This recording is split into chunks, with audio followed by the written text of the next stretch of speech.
একের পর এক চমক দেখিয়ে দুর্বার গতিতে এগিয়ে চলেছে বাংলাদেশের নারী ফুটবল।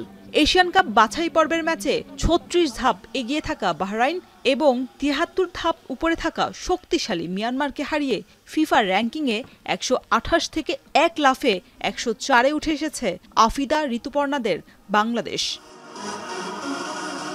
এরপরও নারীদের দায়িত্বে থাকা মাহফুজা আক্তার কিরণের কণ্ঠে আক্ষেপ। সাফল্য আর র্যাঙ্কিংয়ে উন্নতির পরও বিশ্ব ফুটবলের সেরা দলগুলোর কাছে গুরুত্ব বাড়েনি বাংলাদেশের। ফলে অস্ট্রেলিয়ায় এশিয়ান কাপ মিশনের আগে নিজেদের শক্তি যাচাইয়ে বেশ বেগ পেতে হচ্ছে নারী দলকে। ফুটবলটা যে ডেভেলপ করতেছে খুব ভালোভাবে, অল্প সময়ের ভিতরে যে একটা ভালো অবস্থানে চলে গেছে, এটা ফিফার কাছে অনেক বড় একটা পজিটিভ। এটা অনেক আগেও একবার বলেছে ওরা, এখনও বলছে যে এটা পজিটিভ দিক। এটা এইভাবে মহিলা ফুটবলের ইতিহাসে এইভাবে ফুটবল ডেভেলপ করে না, এইভাবে আগায় নাই।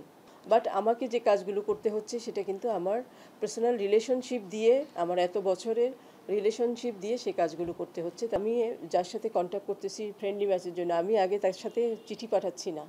চিঠি পাঠাইয়া কোনোদিনও ওই ফ্রেন্ডলি ম্যাচ কন্ট্যাক্ট করা যায় না। আগে আমি তার সাথে কথা বলছি, কথা বলে তাকে মোটিভেশন দিয়ে তাকে রাজি করাচ্ছি আমার জায়গা থেকে। কারণ আমি যখন কথা বলবো তার সাথে তো আমার দীর্ঘদিনের রিলেশন, সে আমাকে না করতে তো তার একটু দ্বিধাদ্বন্দ্ব হবে, তাই না? দেন যখন দেখছি যে হ্যাঁ সব কিছু করে রাজি হচ্ছে, দেন আমি অফিসকে বলছি এবার একটা ফর্মাল চিঠি পাঠাও। দেন ফর্মাল চিঠি পাঠায়। এটা যেমন যা থাইল্যান্ডের প্রেসিডেন্ট সেক্রেটারির সাথে আমি সেভারাল টাইম কথা বলে সেট করে রাজি করিয়ে দেন আমি অফিসকে বলছি এবার ফর্মাল চিঠি পাঠাও, পাঠালেই চলে আসবে।